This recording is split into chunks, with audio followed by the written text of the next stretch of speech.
SDM Ignatius Jonan meresmikan pembangunan fasilitas pembangkit listrik tenaga uap PLTU Jawa 4 di Desa Tubanan, Kecamatan Kembang, Jepara, Jawa Tengah. 3, 2, 1. Beri tepuk tangan yang meriah untuk dimulainya pembangunan PLTU Jawa 4.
Seberapa sih penghasilan itu ada apa enggak?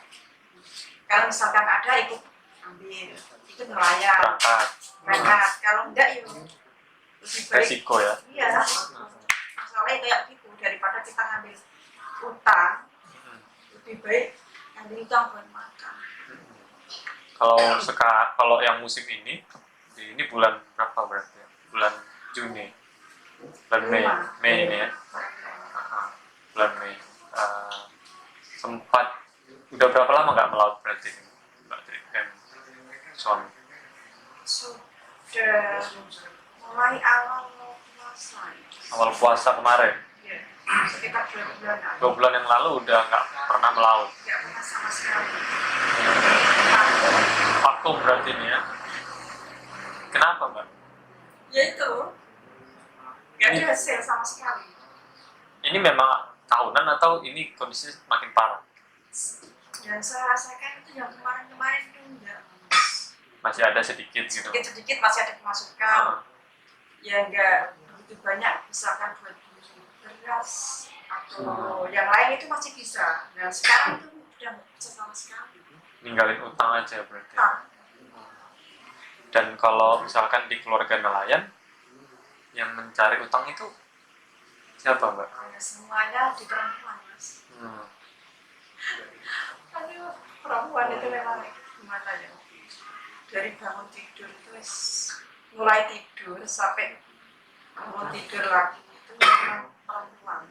Kalau bapaknya itu kalau sudah melaut ya sudah. Tapi sebelum 2 tahun ini sebenarnya Mbak sendiri merasa nggak sih sebenarnya udah lama proses mencari ikan ini makin susah dari tahun ke tahun gitu?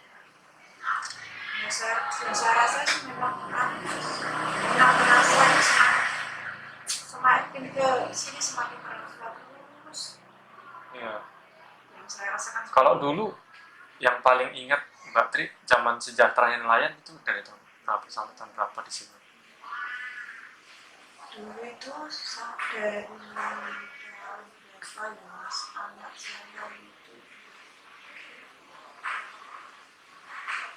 2015-an, 14-an ini mas. Masih bisa, masih cukup ya? Masih aman gitu ya? Masih.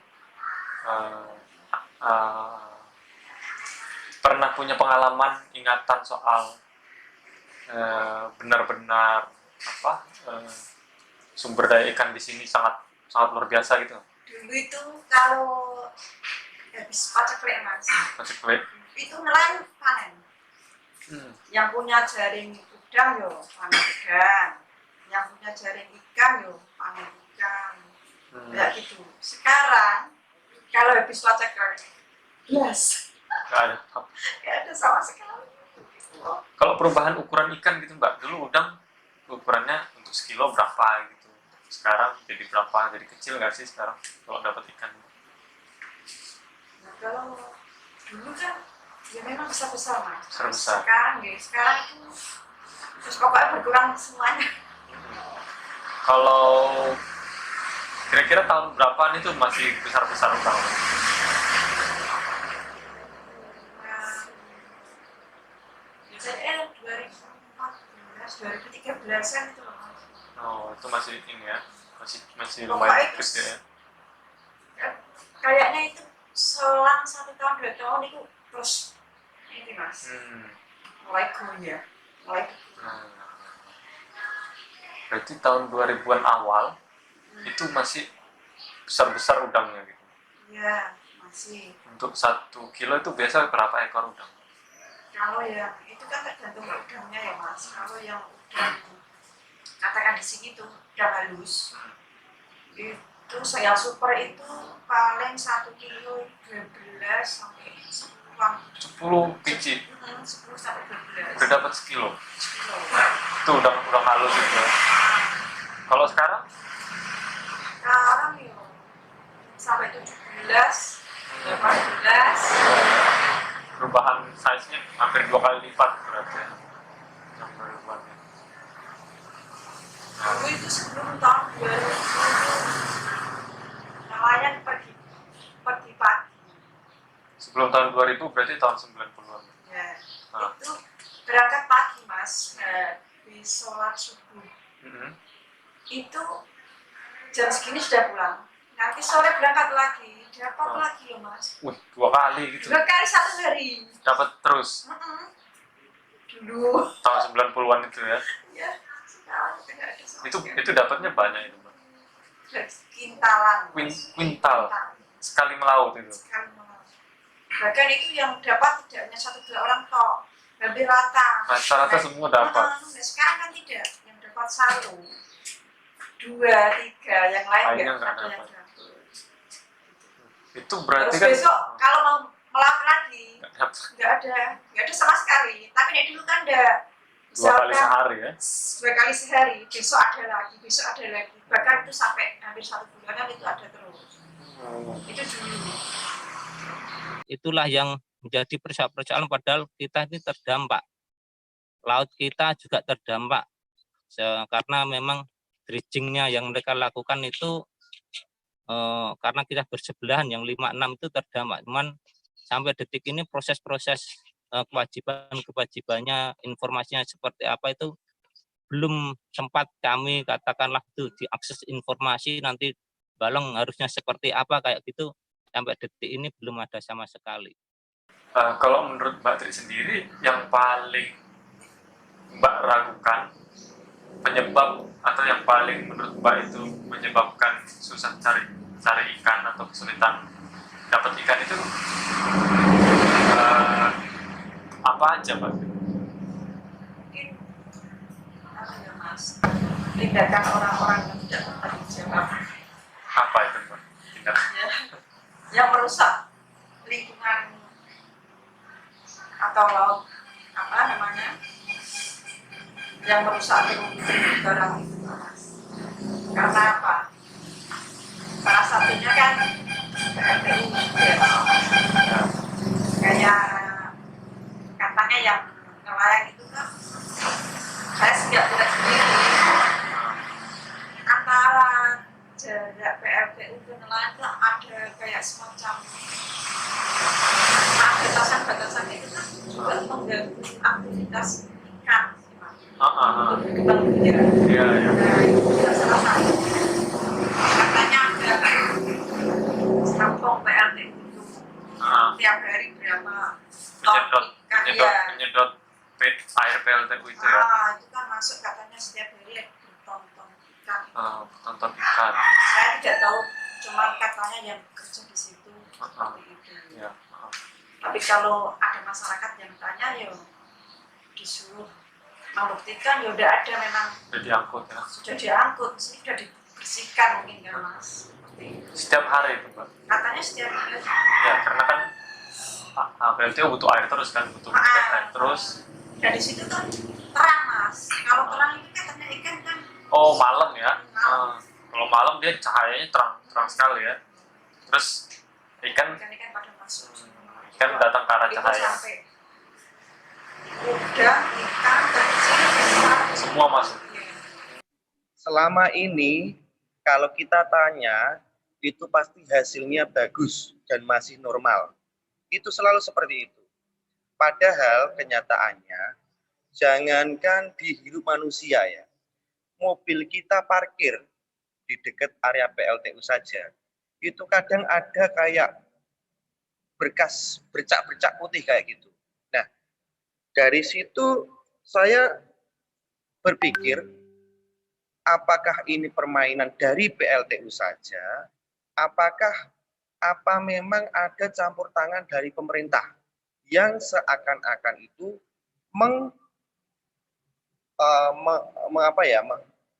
membuat udara itu hasilnya itu bagus seperti itu. Karena selama ini setiap saya tanya hasilnya gimana? Hasilnya bagus. Padahal kenyataan juga seperti itu. Dan macet itu. Jadi kami melakukan mengambil data itu.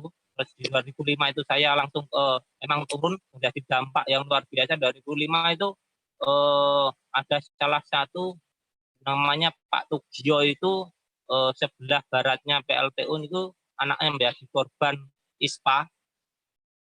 Beliaunya meninggal karena memang apa ya keluarnya cerobong itu jatuhnya pas persis di kampung mereka, di kampung Bondo itu. Jadi setiap hari mereka hisap apa dari hasil cerobong itu, karena mereka cerobongnya itu tidak beri. Kalau di bawahnya itu kayak turun hujan rintik-rintik. Jadi tanaman yang kena apa namanya air itu kelihatan akan memutih-mutih seperti itu. Apa pendapat Mbak dengan ekspansi PLTU unit 67 atau bahkan 56 yang mau operasi? Karena kalau dia operasi berarti pipa penyedotnya lebih banyak. Iya mas. Iya. 1, 2, 3, 4, 5 aja sudah kayak gini. Lagi nanti terus 67. Terus anak-anak kita nanti makan apa? Kita aja udah bingung. Istilah cari makan sehari-hari aja udah bingung. Apalagi anak-anak kita, cucu-cucu kita. Ya, kalau saya yang memang untuk mempertahankan berat sih mas. Soalnya berat. Karena sudah banyak orang-orang yang kadang itu lalu mas sempat berpikir kenapa apalagi nanti kalau ini jadi ditambang pasien kedua Iya. terus nasib kita seperti apa kadang sempat mikir sendiri Dikepung banyak. Iya ya Mbak, ini tambang pasir besi juga masih ada yang curi-curi. ya. Masuk menjadi tenaga kerja pun tidak gampang karena dikuasai oleh preman-preman di sana.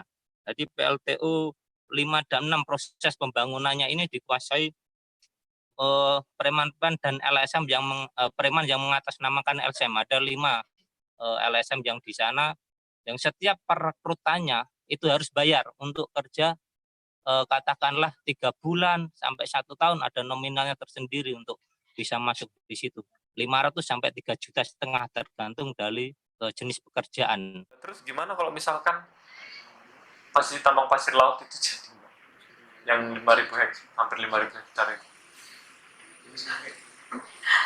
Warga berusaha untuk menolak. Iya, sekarang aja tanpa itu udah cepat sekali ya hilang lahannya ya. Ya. Itu tuh tidak cuma pemukiman warga mas, sawah yang ada di tepi sana itu. Tepi sana itu juga kena. Itu berapa hektar itu, banyak sekali. Kalau di sini memang rumahnya langsung dekat pinggir pantai ya Mbak. Ya. Jadi kalau abrasi itu deket banget ya ke rumah, kena rumahnya. Pernah sampai pinggir jalan sini nggak Mbak? ada tapi yang sebelah sana. Oh, yang sebelah sana itu sempat sampai gitu. ke ini jalan Jalan tol raya. ya. Itu yang sana. Kalau saya harapannya itu nggak ada tambang sama sekali itu. Tolak tambang. Ya, tolak tambang. Dan saya minta untuk teman-teman jaringan itu memperkuat masyarakat sekitar.